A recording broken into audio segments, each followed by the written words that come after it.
السلام عليكم ورحمة الله وبركاته. تحية طيبة لكم إخوتي أينما كنتم، نزولا عند رغباتكم بترجمة المقطع الذي يظهر فيه الشيخ الكبير الذي دفن وخرج بعد 3 أيام، وكانت اللهجة التي يتكلم فيها لهجة قديمة، ترجمناها لكم في هذا المقطع. تبدأ القصة بسؤال أحد الجالسين له عما حصل عند وفاته، فقال: لكم نبي صلوا عليه، اللهم صل على محمد وآل محمد. ثم أخذ يقسم على ما يقول الله شاهدي، الله ناظري، الله حاضري على ما أقول.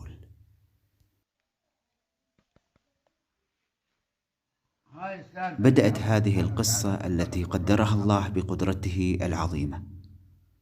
كنت في ذلك الزمان في سياحة ليست لشيء، وإنما لمحبة الله ورسوله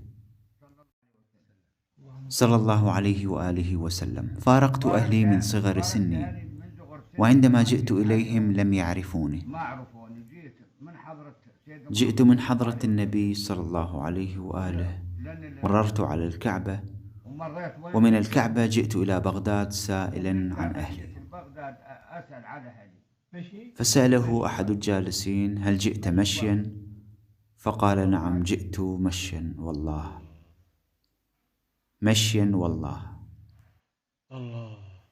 دخلت إلى منطقة المحمودية، وهي من الضواحي الجنوبية لبغداد، ومكانهم أهلي في منطقة اليوسفية، منطقة البومفرج وقراقول وقرطان على نهر الفرات.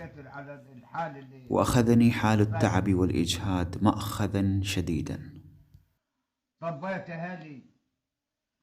دخلت إلى أهلي، وعندما دخلت إلى أهل أبي الله يرحمه ويرحم والديكم عرفني، لكنه لم يكلمني، فقط رفع رأسه أو أومأ برأسه، لكن أمي وإخوتي لم يعرفوني.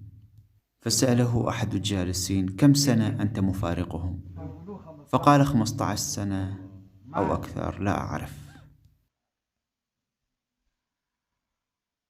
وأمي تضع الخبز في الطبق وتدفعه علي بالعصا، يعني تعامله كالغريب لا تعرفه.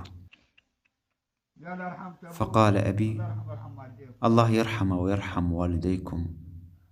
قال: هذا ابني، يعني كأنما أخبرهم بالحقيقة.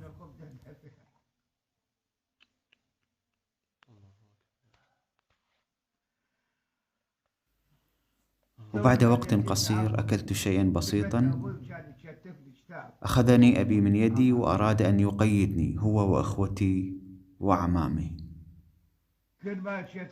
وكلما قيدوني ينحل الحديد من يدي ورجلي. وعندما عدى يوم أو يومين، ثم بدأ يذكر أسماء من المنطقة أو من المعارف، فسأله أحد الجالسين: هل هؤلاء من منطقة اليوسفية؟ قال: نعم. لا أدري، ربما هؤلاء كانوا يحضرون إلى دار الضيافة عند والده، مكان يسمى الديوان. يقول أبي: كان يدور في الديوان وأمام الحضور يقول ما معناه بأن العرب أو العشائر كلها أصبح لديها هذا الخبر.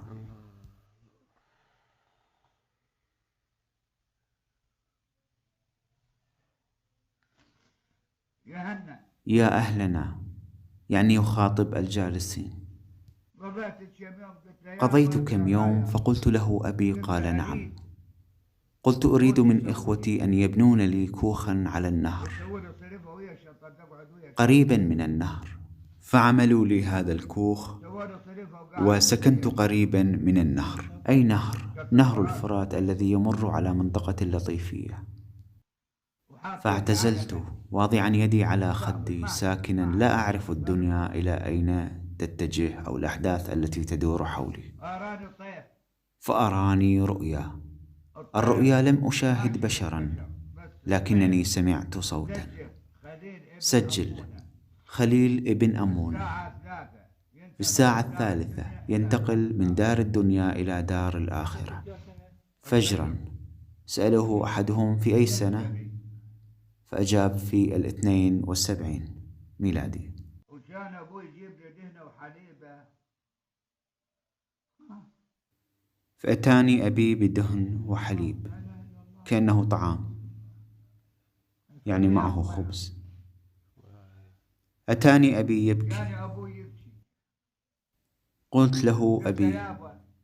قال: يا بني، الذي بلغك بلغني. يعني كأن أبوه رأى نفس الرؤيا أو سمع نفس الصوت. الله حفظك لي، والحمد لله ستموت بين يدي، وربي شاهد على ما أقول. لما صارت الساعة 3 أظنها عصرا، يعني بدأ التكفين من رؤوس أصابعي. بدأ التكفين. جاءني أبي، الله يرحمه ويرحم والديكم. أبي يبكي، ثم قال كلمة لم أفهمها، لكن ما معناه أنه قال: لحد الآن أثره أو ألمه بقلبي، وربي شاهد. ثم أخرجوني إلى الخارج، وكأن أبي يسأل عن حالي، فقلت له: يا أبي، المرسل الذي أرسل أهلا به، وأهلا بالذي كتب الكتاب، وأهلا بالذي أرسله، أهلا به.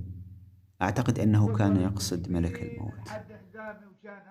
وصل التكفين إلى حد حزامي أو منطقة الحزام، ثم قال كلمة لم أفهمها: وجهوني إلى القبلة. والله كنت في عالم غير هذا العالم. رأيت شخصا لديه سبورة بحجم الباب، وواقف على جهة اليمين ويكتب. صار التكفين إلى حد حزامي، فقال لي: اقرأ. فقرأت وقرأت. في سكرات الموت أقرأ. فقرأت السبورة كلها. فقال: أنت قرأت القرآن 100 مرة، وتأملته 200 مرة بهذه القراءة. سأله أحدهم: من هذا؟ قال: هذا الواقف أمام السبورة ويقول لي اقرأ. فقال: أنت الذي قرأته وتأملته؟ نعم. قال لي: اقرأ.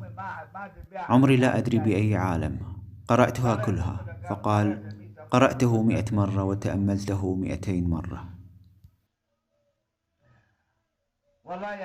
والله يا أهلنا، عندما بدأ يصعد التكفين كأنما قطعة قماش صفراء حالت بيني وبين أهلي الذين كانوا قرب عيني. أحس بالظلام يغمرني، وعندما غمرني الظلام أسمع الصياح، أسمع البكاء، لكن يا أخوتي أسمع ولا أرى، ولا أعرف المكان. بلحظة وحين وجهوا جثتي ونصبوا العزاء، وبدأ اللطم من قبل النساء.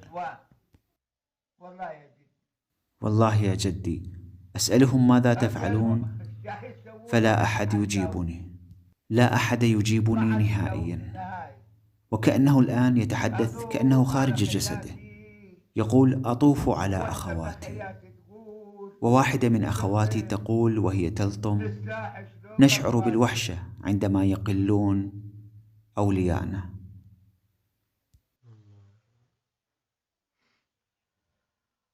وواحدة من أخواتي تردد قصيدة للنساء: اجلس أيها النائم، لقد ضامنا غيرك. والله شاهد على ما أقول. ثم بدأوا بتغسيل الجثة، وأسأل بأهلي ولا أحد يجيبني، وكفنوها ولا أحد يجيبني.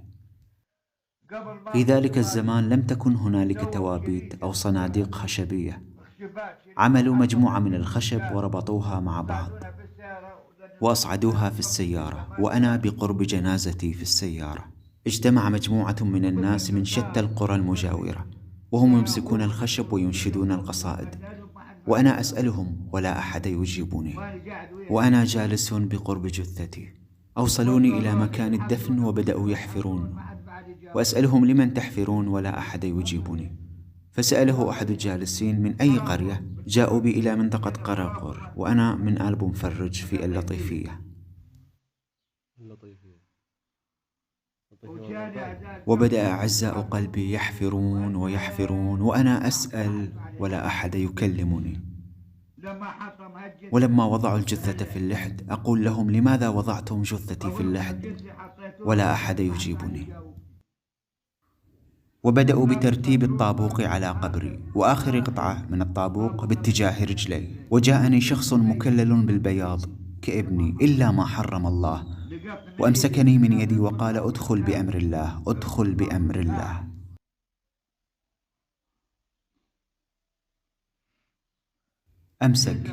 أمسكني ودخلت معه، وعندما دخلنا إلى تحت باتجاه آخر طابوقة أمام رجلي، والله شاهد على ما أقول، وإذا بحديقة خضراء ليس لها طرف وليس لها حد وليس لها اتجاه، ليس لها حد، كأطراف الصحراء المترامية.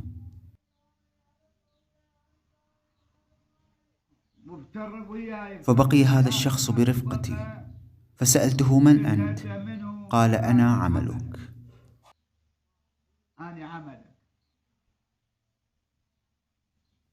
أنا عملك. قال إذا أراد الرحمن سأذهب ويأتونك ثلاث. سأذهب ويأتونك ثلاث، عندما ترى أي شيء اسألهم، أي بمعنى أنهم سيطلعوه على بعض الأمور. فعندما ترى أي شيء من هذه الأمور اسألهم. عندما خرج لا أعرف أين ذهب، وأرى تلك الأرض الواسعة الخضراء، وأنا في لحدي في وحشة ليس مثلها وحشة. جاءني ثلاثة مبيضين، أحدهم كان جميلا منيرا، الله ينور جميع الإسلام. أحدهم وهو المنير الجميل أمسكني من يدي اليمنى، أما الأسمر فيسير خلفي، أما العبد أو صاحب البشرة السوداء فأمسكني من يدي اليسرى. فقالوا لي أي شيء تراه اسأل.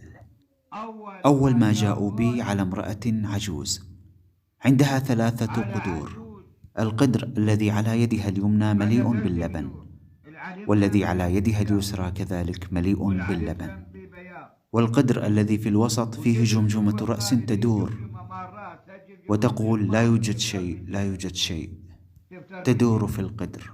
فقلت لهم ما هذه؟ قالوا هذه امرأة لديها حيوانات تدر اللبن، فيأتون الجيران ويطلبون منها اللبن فتقول ليس عندي شيء، فلم تقدم لنفسها إلا لا شيء. فأتوا بي إلى رجل كبير في السن ملابسه ممزقة ومتسخة، وأمامه شعلة من نار صغيرة جدا لا تكاد تضيء. فقلت لهم ما هذا؟ قالوا هذا لم يعط بحياته إلا هذا المشعل الصغير، وهو الآن ينير له بهكذا عبارة. وأتوا بي إلى امرأة معلقة من شعر رأسها، والنار تلتهب من تحتها ثم تصعد إلى الأعلى بقرب عين من النار، ليست في الأرض كأنها على الحائط، ومخلوقات تسحب وتكوم من النار. فقلت لهم ما هذه؟ قالوا هؤلاء السافرات البارزات، يا ويلهم من الله ومن أعطاهم المجال. ويجيبوني الله شاهد علي. وجاءوا بي والله شاهد علي إلى امرأة معلقة من رقبتها فاتحة فمها، ومثل الرصاص يدخل في فمها ويخرج من جسدها، وأنتم تفهمون ما أقصد. فقلت لهم ما هذه؟ قالوا هذه صاحبة السمسرة، سمسرة، فاهمين؟ وأنتم تفهمون ما أقصد. وجاءوا بي إلى رجل قد أضجعوه على ما يشبه سرير المستشفى، وهو يمد يديه إلى الأمام. وهذه الكلمة لم أفهمها إخوتي، لكنه يمد يديه ويسحبها من العذاب يعني. فقلت لهم: ما هذا؟ قالوا: هذا الذي يسرق أموال الناس. الذي يسرق أموال الناس، والله يا ولد. فأجابه أحد الجالسين: الأمر واضح. وجاءوا بي إلى رجل معلق من يديه ورجليه، ويأتون بكرات اللهيب وتكوى بها ذراعيه وبطنه وبقية أعضاء جسمه. فقلت لهم: ما هذا؟ قالوا: هذا الذي يقتل النفس بغير حق، التي حرم الله قتلها، هذا عذابه. أرى يا أولادي. وجاءوا بي إلى رجل كبير في السن. لماذا أحزن وأبكي؟ بعمر أخي، وحشاكم أنتم. يقود بخنزير ويتمشى. فقلت لهم: ما هذا؟ قالوا لي: هذا الخنزير ابن هذا الرجل، هذا عاق الوالدين، فالله كشف حقيقته هنا خنزير لأنه فقد الروح الإنسانية، وأبوه مات خلفه يداعي به. ثم قال كلمة لم أفهمها إخوتي، اعذروني. فرد أحد الجالسين قال: يظن أنه يشفع له. فاستأنف قائلا: حتى في ذلك العالم أهلنا لا يتركوننا؟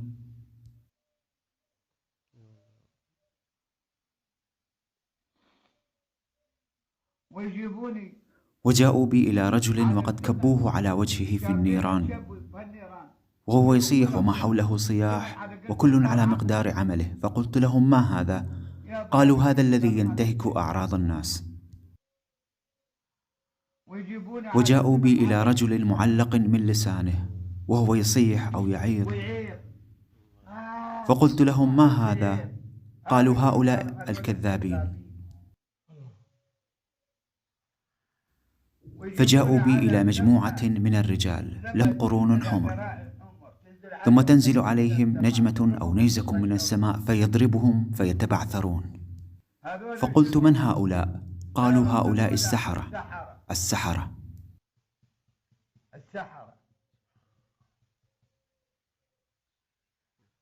ربي شاهد على ما أقول. وجاءوا بي إلى رجل قد وضعوا أشياش الحديد في رقبته هنا، ويدفعون واحدا ويسحبون الآخر. فقلت: ما هذا؟ قالوا: هؤلاء الذين يشربون الخمر. دعهم يسرحون ويمرحون، أليس كذلك؟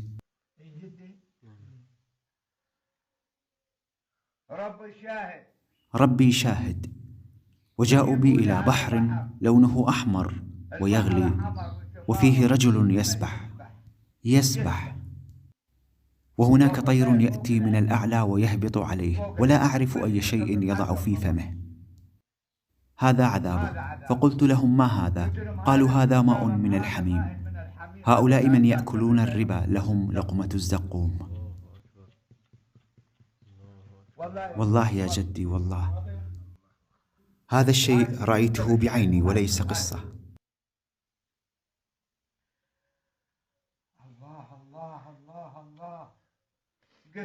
قلت لهم: أريد عمي. فجاءوا بي إلى عمي، عنده شيء يشبه المظلة. تعرفون المظلة، تذكرونها، وأمامه حب فيه ماء، وهو واضع يده على خده. فجئت لأشرب الماء فطردني ولم يعطني. أشار لي بيده، لم يعطني.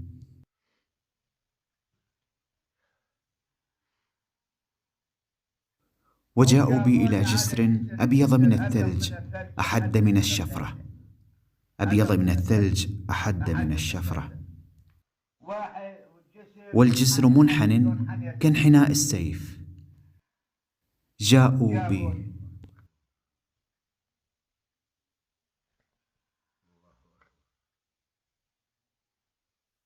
وشخص أبيض قد نوره الله سبحانه وتعالى، على يدي اليمنى، فجاء بي فقالوا له: من هذا؟ قال لهم: كلموه. قال كلمة أد الحجة. فقالوا لي: أدل بحجتك. فقلت: رضيت بالله ربي ومحمد نبيي. ثم أخذت أردد الشهادات: ونحن وأنتم على قول واحد، نشهد أن لا إله إلا الله ونشهد أن محمدا رسول الله. حينها عندما سرت على الجسر يتوسع الجسر حتى وصلنا إلى منتصفه. على الجانب الأيمن مثل القير الذي يغلي، قير أو ما نسميه زفت يغلي، وعلى يدي اليسرى دخان أسود ليس مثله دخان ولم أر مثله في حياتي. قلت لهم: ما هذه؟ قالوا: هذه للظالمين وتلك أعدت للكافرين. هذه الكلمة لم أفهمها إخوتي. قلت لهم: ما هذا الذي عبرناه؟ قالوا: هذا الجسر يعني الصراط المستقيم. وواحد أسود كالعبيد يقف في نهاية الجسر، فقال لهم: من هذا؟ قالوا: هذا مسلم محمدي. هل كان يعنيك؟ قال: إي والله، مسلم محمدي. وهنا إخوتي كأنه عبر إلى الضفة الأخرى. ثم جاءوا بي إلى قوم مبيضين يجلسون في حديقة وفوقهم العنب والرمان والزرع الأخضر من حولهم. فقلت لهم: من هؤلاء؟ قالوا: هؤلاء الصادقين.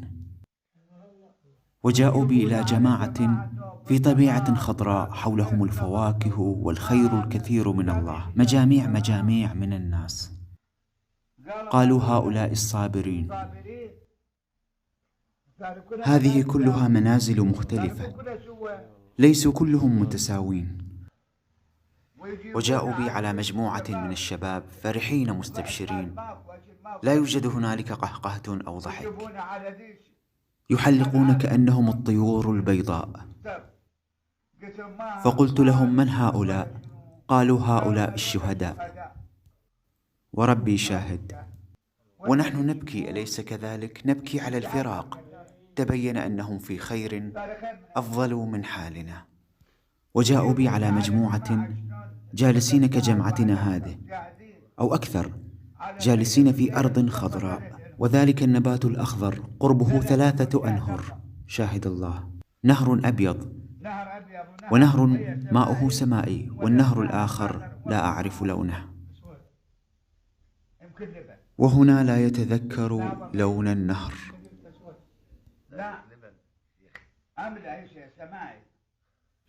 فقلت لهم: من هؤلاء؟ قالوا: هؤلاء العابدين لله سبحانه وتعالى بإخلاص، هذا مكانهم. وهذه الأنهر ال3 هي نهر من ماء ونهر من خمر ونهر من لبن، لكن لا تشبه ما موجود عندنا.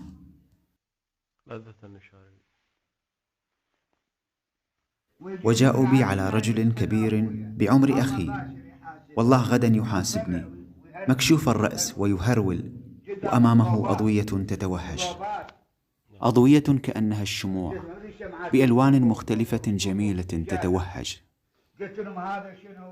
قلت لهم: ما هذا؟ قالوا: هذا من قرأ القرآن وأتقنه، بكل حرف جعل الله له نورا ينير، يأنس به وفي راحة. والله يا بني. وجاءوا بي إلى جماعة يسيرون، لكني أرى العنب معهم يتمايل أو من حولهم، وأعتذر هذه الكلمة لم أفهمها. فقلت لهم: من هؤلاء؟ قالوا: هؤلاء العلماء العاملين الذين يسيرون بسيرة الأنبياء ويتكلمون بالحق، هذا حالهم هنا. الله الله الله. لكن التعب آذاني يا أخي، آذاني. هل عطشت؟ ليس ظمأ فقط. فقلت لهم: عطشان. فجاءوا بي إلى حوض مسيج كأن سياجه من الإسفلت، لكن ماؤه والله بلون هذه يا جدي، بلون هذه أخضر، نعم أخضر، وفيه طيور حمراء وخضراء وصفراء. قالوا: اشرب بأمر الله. وشربت وغسلت وجهي على حسب الأصول. وفيه طيور. قلت لهم: ما هذه الطيور؟ قالوا: هؤلاء الأطفال الذين يسقطون من أمهاتهم يسبحون في حوض الكوثر، وأنت شربت من حوض الكوثر.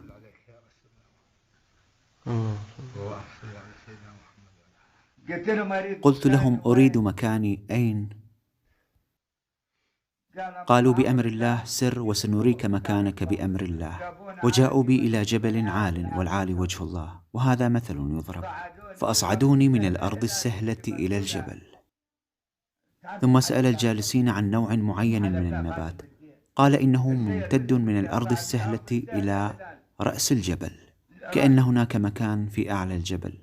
ففتحوا لي أول غرفة كانت مليئة بالمصاحف، والغرفة الثانية نفس الشيء، وفتحوا لي الغرفة الثالثة كان فيها حديث للرسول صلى الله عليه وآله. فتمسكت وقلت لهم دعوني هنا، فلم يقبلوا. قلت لهم دعوني هنا، قالوا لا، إن وراءك محكمة. الله يبوه وراك محكمة.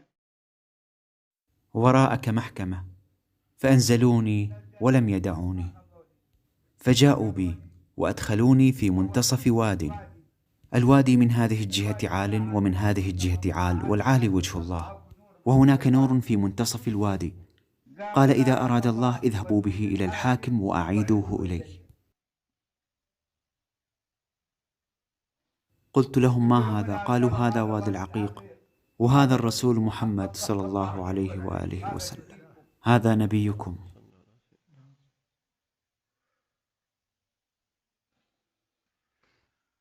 بعثوني إلى الحاكم، وأمامه كتاب بحجم نصف متر أو أقل وعريض، فبدأ يكشف على الأوراق، يكشف ويكشف، وكأنه سجل متعلق بحياة الناس، حتى أن شخصا اسمه عبد كاظم عجاج عالم، ورقته سوداء للمنتصف، وهو حي إلى الآن، وقد أبلغته بذلك، أبلغته، ووجدت اسمي مسجل هنا وليس هنا بطرف الورقة. قال هذا خليل ابن أمونة، نحن أرسلناكم على هادي ابن أمونة.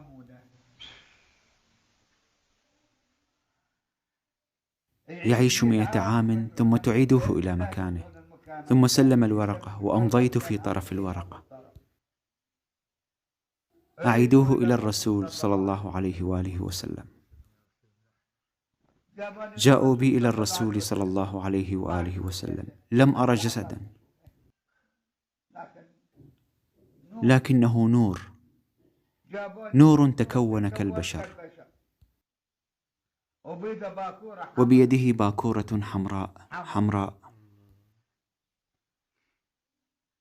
قال بلغ يا خليل، يأتي زمان على أمتي يسودون ملابسي بذنوبهم، لو غترت البيضاء تنقلب إلى سوداء لانقلبت سماؤها على أرضها. وبارك الله بك لأنك من الصابرين وأنا من الصادقين. ووضع الباكورة على يد اليمنى بالحسنات واليسرى بالسيئات. قال وحق من روحي بيده. ثم قال كلام لم أفهمه إخوتي، ما معناه أنه ليس عليك سيئة بأمر الله سبحانه وتعالى. عندما أرجعوني ومددوا جسدي قالوا لي انطق الشهادات، فنطقتها، فدفعني الأسمر برجلي بضربته أو بدفعته، عادت لي الحياة، فتعرضت لضربة عندما تحركت في قبري من الأحجار الموجودة. تعالوا انظروا هنا في هذه المنطقة، انظروا هل تشاهدونه؟ بالقرب من يدك مثل الجرح هنا، هل رأيته؟ نعم رأيته، نعم رأيتموه؟ ها يا أبتي. ذهبوا جماعة إلى أبي وقالوا له رأينا رؤى بأن ابنك حي، اذهب واحفر قبره. لما جاءوا وحفروا قبري لفوني بالقطن. في ذلك الوقت لم تكن هنالك ألحفة، لفوني بالقطن وجاءوا بي إلى بيت أهلي. بقيت فقط أنظر، أرى جمعا من الناس عند أهلي ولا أستطيع أن أرفع يدي. هل ضربوك برجلك أثناء ما كانوا يحفرون قبرك؟ هل ضربوك برجلك بآلة الحفر؟ نعم، جرحوني أثناء ما كانوا يحفرون قبري، غير متعمدين على ذلك طبعا.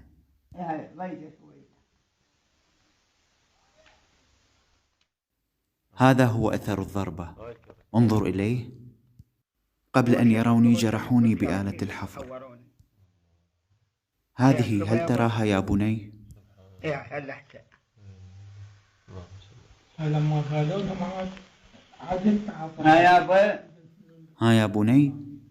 وكانوا قد كتبوا على صخرة عند رأسي تاريخ وفاتي 13 الشهر الرابع سنة 72، وحياتي 16 الشهر الرابع سنة 72، يعني 3 أيام. وأعود وأقول يا إسلام أو يا مسلمين، أنتم على خير إن أسلمتم لله. يا مسلمين أطيعوا الله وأطيعوا الرسول. يا مسلمين ارجعوا إلى الله. يا مسلمين إن الله لا يترك عبده، يعلم بنا والله شاهد على ما أقول. ومنذ ذلك التاريخ وإلى اليوم تغير حالي، لم أملأ معدتي من طعام.